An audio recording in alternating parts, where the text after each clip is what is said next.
Halo teman-teman, ketemu lagi dengan saya Lina.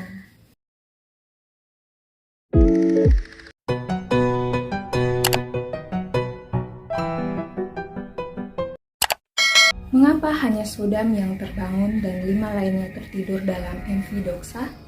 Ada simbol apa di balik burung gagak hitam, kue yang bertuliskan Kill Me, bunga yang terbakar, kaca yang pecah, dan boneka telanjang?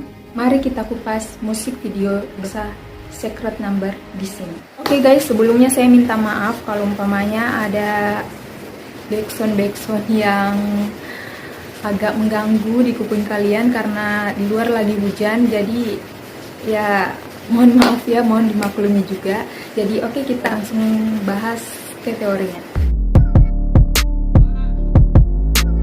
Disclaimer dulu ya guys, pada di scan pertama kita tahu ada kotak yang selalu muncul dari MV Secret Number sebelumnya, dan member Secret Number semuanya pergi ke kotak itu dan membuka selembar kertas kan.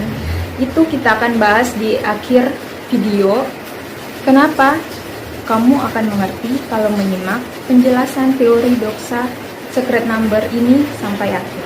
Seperti yang kita tahu bahwa Jinny sudah berkata bahwa di MV Doksa ini menceritakan tentang pertemuan dan perpisahan yang berulang dan gagal move on. Oke, pertama kita baca dulu apa makna dari lagu Doksa. Di lirik pertama kita sudah disambut dengan lirik, "Hei racun, tak diragukan lagi, aku meminumnya. Racun yang seperti cintamu, aku tak bisa menghentikannya." Bisa kita lihat di sini maknanya kalau cinta yang didapatkan membuat dia kecanduan. Di lirik selanjutnya, "Kau seperti monster yang cantik. Semakin kau beracun, aku semakin tergoda karenanya. Aku dicengkram dengan erat seolah aku dicabik sampai ke tulangku." Makna di lirik ini bahwa cintanya itu dia nikmati walaupun ada kekerasan di dalamnya. Menggambarkan cinta yang tulus kepada seseorang sampai dia tidak bisa membedakan mana yang tulus dan mana yang sakit. Lirik selanjutnya, "Tanpa sadar, aku menelan sesuatu yang palsu. Perlahan-lahan aku mulai merasakan kegilaan karenanya. Aku menjadi lebih liar, aku benar-benar terpikat saat melihatmu." Di sini maknanya akhirnya dia sadar cinta yang didapatkannya terasa palsu. Tapi bukannya ingin melupakannya, dia makin gila dengan orang itu. Sebenarnya ini udah gak bener sih, kayak udah bucin gitu loh. Jadi walaupun dia gak suka kepada aku akan tetap menyukainya gitu. Aku akan tetap bersamanya. Di lirik selanjutnya, "Seperti kelopak bunga yang merah menyala dalam ilusi yang menyebar itu. Aku tak bisa memilikimu, rasa sakit yang berulang, bui yang lenyap dalam sekejap. Aku tak bisa melarikan diri darinya." Di sini maknanya sebenarnya dia sedih karena lama-kelamaan cinta yang didapatkannya itu terasa palsu. Dia sebenarnya ingin mereka saling mencintai seperti di awal, tapi walau begitu dia nggak bisa bohongin perasaannya kalau dia tetap suka sama dia dan gak bisa lari dari kenyataan. Di lirik selanjutnya, "Tak peduli apa yang dikatakan seseorang di depan mataku. Seperti sebuah kebiasaan, itu terasa begitu lembut. Sekarang saatnya untuk memutuskan.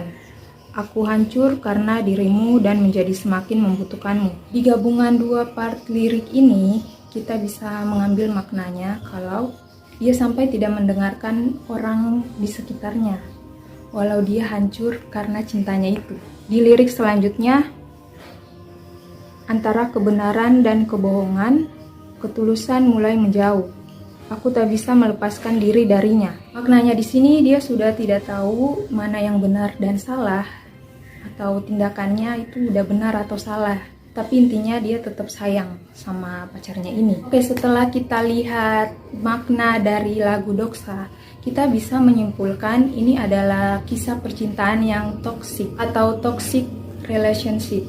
Kenapa? Karena seperti perkataan Jinny di awal, kalau Doksa ini menceritakan tentang pertemuan dan perpisahan yang berulang dan gagal move on. Sedangkan pada toxic relationship, salah satu tanda-tanda hubungan itu udah terlanjur toksik. Salah satunya adanya putus nyambung. Hubungan ini juga dapat berefek pada kesehatan mental, yang mana alasan Hubungan putus nyambung itu juga disebut toxic relationship. Oke, kita masuk pada simbol yang terdapat di musik video Doxa Secret Number. Pada scan pertama, kita melihat Minji memakai sayap seperti malaikat atau Cupid, atau dikenal dengan dewa cinta. Cupid adalah salah satu dewa dalam mitologi Romawi yang mengontrol dorongan hasrat dan cinta. Cupid berasal dari kata Latin cupido, yang diterjemahkan sebagai gairah, hasrat, kerinduan, atau keinginan. Saat ini dalam budaya barat, dia menjadi semacam juru bicara komersial untuk hari kasih sayang dan semua hal-hal romantis. Terdapat beberapa versi dalam teks mitologi tentang silsilah Cupid. Dalam kisah mitologi, Cupid diyakini sebagai anak nakal pembuat masalah. Selain sering bermain-main, dia dikenal sering berubah mood. Selain kemampuan untuk menginspirasi cinta, Cupid juga mampu menginspirasi kebencian. Oleh karena itu, dalam berbagai deskripsi, Cupid terlihat membawa dua anak panah. Satu untuk cinta dan satu lagi untuk benci. Maknanya di sini, Minji lagi menggambarkan kisah cintanya antara cinta dan benci. Awalnya, dia sangat menyukai hubungannya, tapi lama-kelamaan mengubah dirinya hingga dia membenci dirinya sendiri. Seperti yang kita ketahui, kalau sebagian korban dari toxic relationship akan merasa rendah diri hingga membenci dirinya sendiri. Sedangkan simbol mata satu atau the eye of providence pada scan Minji, berdasarkan Wikipedia kerap kali dimaksudkan untuk mewakili pemeliharaan ilahi, di mana maknanya mata Tuhan selalu mengawasi umat manusia. Di sini kesimpulannya dari lambang mata satu yaitu pasangan Minji sangat overprotective, sehingga apapun yang dibuat oleh Minji, dia selalu mengawasinya. Ini yang membuat Minji merasa frustasi karena menjauh dari lingkungan sekitarnya. Kemudian di scan selanjutnya di belakang Zhu ada boneka telanjang dan burung gagak hitam. Seperti yang kita ketahui dalam toxic relationship, seringkali seseorang mengalami pola hubungan abusive relationship atau kekerasan seksual. Mungkin boneka telanjang ini mewakili hal tersebut, sedangkan burung gagak hitam seringkali disimbolkan sebagai pertanda buruk buat seseorang. Kemudian di scan Zhu selanjutnya ada terlihat Zhu merasa sangat senang, tiba-tiba dia terdiam saat bayangan tangan muncul di segala sisi. Makna di scan Zhu di sini, awalnya Zhu merasa senang dengan hubungannya, tapi lama-kelamaan dia diperlakukan seenaknya seperti dianiaya pasangannya dengan scan di mana Zhu melihat boneka Barbie dan memukulnya. Pada ciri-ciri abusive relationship, bisa ditandai saat seseorang mulai melakukan tindakan kekerasan pada pasangannya seperti menganiaya, mengancam hingga mengisolasi pasangannya dari dunia luar. Makanya Zhu di scan ini seperti terkurung di dalam ruangan hanya berputar dalam ruangan itu, hingga menjadi diam sesaat setelah melihat bayangan tangan seperti dia tertekan dengan sesuatu. Ia tertekan karena cinta dia seperti terkurung atau dilarang bergaul dengan siapa saja oleh pasangannya, terkhusus dengan lawan jenis. Kemudian di scan Dita, kita bisa lihat pada scan itu Dita memilih bahan-bahan ya, seperti ingin membuat kue. Tapi bahan-bahannya itu tidak wajar ya, seperti kita lihat di foto, ada hati, ular, pecahan kaca, dan juga lelehan lilin. Kemudian di scan selanjutnya Dita mencampur semua bahan itu hingga menjadi sebuah kue tar yang bertuliskan kill me. Dan dia langsung memakannya dengan mengambilnya langsung dengan tangan. Makannya tidak wajar bukan? Ya, di sini kita lihat maknanya. Dimulai dari toples hati yang bertuliskan 100% cinta. Ya, Dita di sini 100% atau benar-benar mencintai pasangannya. Namun kita lihat di sebelahnya terdapat ular hitam, dan biasanya ular hitam memiliki kadar racun yang sangat tinggi dan mematikan. Jadi pada scan ini Dita mencintai pasangannya dengan tulus, tetapi cintanya pada seseorang yang salah. Karena cintanya itu akhirnya menyebabkan hubungannya yang toksik atau beracun yang dapat membunuhnya secara perlahan. Ini juga digambarkan pada scan ada pecahan kaca yang dia campurkan pada kue yang dia beri tulisan kill me, yang bermakna hubungan yang terasa manis seperti kue tart, tetapi terasa sakit dan secara perlahan membunuhnya. Lalu scan Sudam, di mana scan Sudam di sini terlihat dia duduk di sebuah bathtub, dan bathtub itu terdiri dari berbagai macam bunga, di mana warna yang paling mencolok dari bunga itu adalah warna biru. Yang dimana makna dari bunga berwarna biru yaitu kesetiaan, komitmen, dan ketenangan. Namun ternyata semua yang diharapkan Sudam itu hanyalah ilusi darinya. Ini digambarkan ketika Sudam tertidur atau terkubur dalam bunga-bunga itu. Seperti harapan-harapan manis yang diharapkan oleh pasangannya di awal. Ini juga terlihat di scan awal sudah mencium bunga merah. Namun semuanya hanyalah ilusinya saat dia terlihat tertidur di tumpukan bunganya. Jadi kesimpulannya, awalnya sudah mengharapkan hubungan yang bahagia. Namun, karena dia masih mencintainya, dia tidak bisa keluar dan terjebak di hubungan toksik. Seperti yang digambarkan di scan Sudam berikut, seperti berlari dan bingung melihat jalan yang buntu di sekitarnya. Kita lanjut di scan Genie. Seperti yang kita lihat di sini, Genie bercermin di kaca yang retak atau pecah. Jika kita melihat sejarah cermin pecah, seperti tahayul, cermin pecah telah ada semenjak zaman Romawi kuno. Tahayul Roma, orang Romawi percaya bahwa cermin pecah melambangkan 7 kesialan, karena melambangkan jiwa yang hancur, sedangkan kemudian tahayul Celtic juga memiliki keyakinan serupa, yaitu bahwa cermin yang pecah juga melambangkan keberuntungan yang buruk. Kemudian di zaman modern, tahayul tentang cermin pecah ini tidak ada. Akan tetapi ini dapat dikaitkan akan ketakutan tentang nasib buruk dan simbolisme cermin rusak mewakili hubungan yang rusak dan citra diri yang retak. Secara makna, cermin pecah sebagai berikut: akhir atau kemunduran hubungan, kehilangan keberuntungan, citra diri atau perasaan diri yang hancur, dan gangguan energi atau vitalitas yang hancur. Berdasarkan sejarah dan makna cermin pecah, kita sudah bisa melihat maksud dari scan itu. Genie merasa hubungannya sudah rusak dan dirinya telah hancur, karena dia sangat mencintai kekasihnya yang toksik. Scan Genie membakar bunga lili, di mana kita tahu bunga lili simbol cinta, pengabdian, serta kemurnian. Di sini lilinya dibakar oleh Genie, yang mengandung makna Genie ingin menghancurkan cintanya, tapi dia tidak bisa sehingga dia merasa frustasi dengan semua itu. Oke, kita lanjut pada scan Lea, yang terlihat di mana Lea itu meminum sebuah minuman yang berwarna hijau, ya. Itu bisa jadi menggambarkan meminum racun sejalan dengan lirik Doksa yang ini. Cintamu seperti sebuah racun, aku menelannya dalam sekejap. Racun yang aku inginkan, tak diragukan lagi, aku meminumnya. Kemudian di scan Lea yang berputar-putar dan terlihat dia sangat senang. Itu menggambarkan kalau cintanya yang putus nyambung atau perpisahan dan pertemuan yang terus berulang seperti yang Genie bilang pertama tentang Doksa ini. Dan ini sejalan dengan lirik, kau dan aku terus berputar-putar tanpa henti. Itu benar-benar, apa yang benar dan salah, lakukan. Tanpa sadar aku menelan sesuatu yang palsu. Perlahan-lahan aku mulai merasakan kegilaan karenanya. Jadi sebenarnya di scan berputar-putar itu Lea senyum. Tapi senyumnya bukan senyum yang senang, tapi frustasi karena hubungannya. Bukan cinta yang sehat, tapi sakit atau toxic relationship.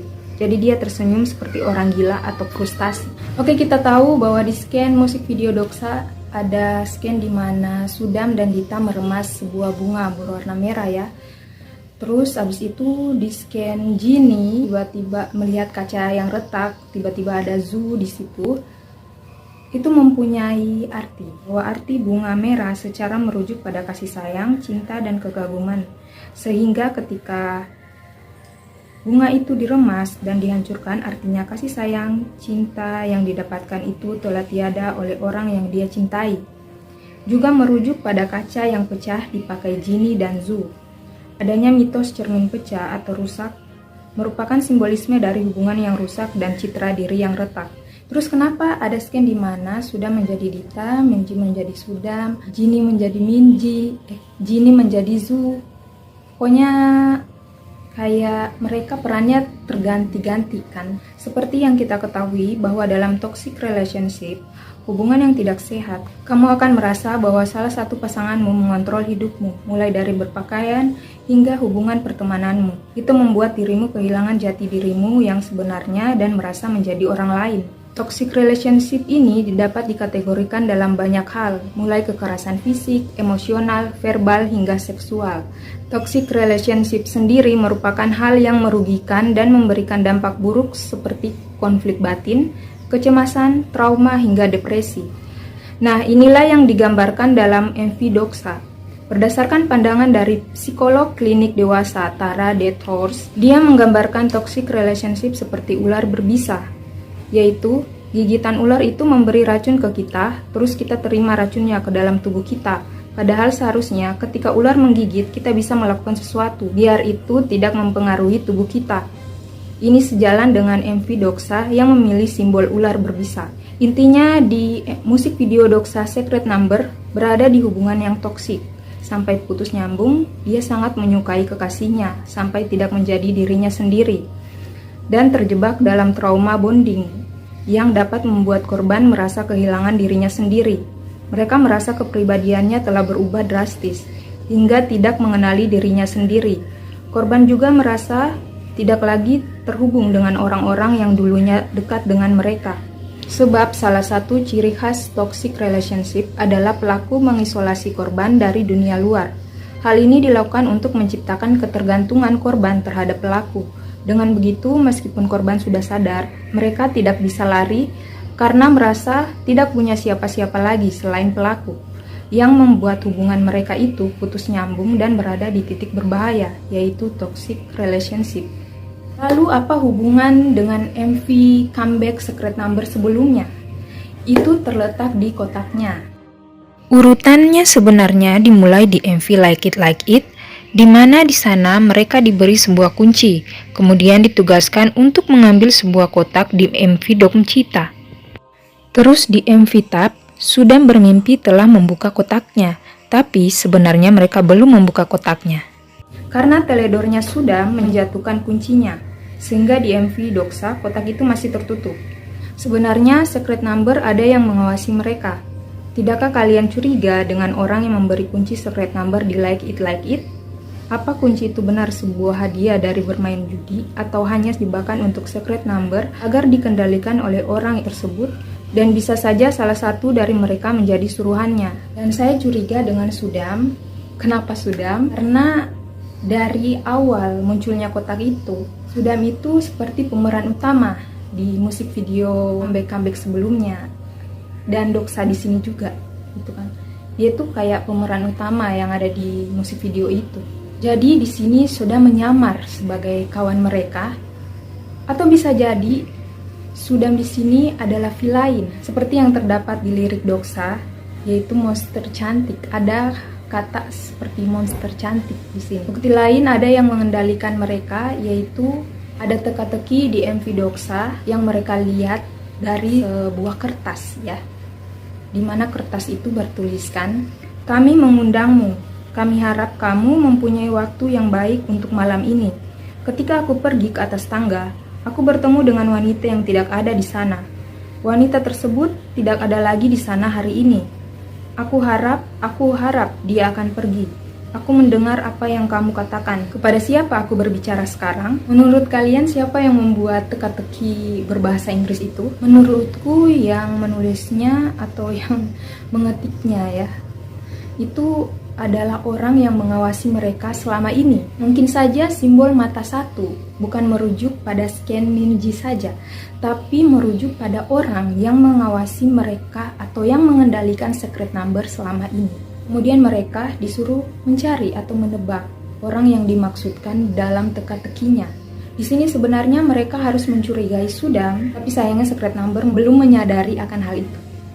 Jadi itu mengapa Sudam di sini berbeda sendiri. Terus, kenapa di scan terakhir Sudam terikat dan tersenyum tipis, kayak sinis begitu, guys? Kalau menurutku, Sudam di sini terikat. Ya, itu artinya Sudam dikendalikan oleh seseorang sehingga dia merasa terikat dan tidak bisa melakukan apapun selain mengikuti perintahnya. Tapi tidakkah kalian penasaran siapa yang mengendalikan mereka? Atau apakah Sudam sendirilah dengan sadarnya mengendalikan teman-temannya yang sebenarnya musuh dalam selimut? Oke, kita akan tunggu petunjuk di MV Comeback Secret Number selanjutnya. Oke guys, itu adalah teori aku tentang musik video Secret Number Doxa. Kalau kalian ada pendapat lain atau punya teori lain tentang Secret Number Doxa, silahkan komen pendapat sehat kalian di kolom komentar. Oke, jangan lupa klik subscribe, like, dan komen agar aku lebih bersemangat membuat video selanjutnya. Oke, kita ketemu di videoku berikutnya. Bye-bye!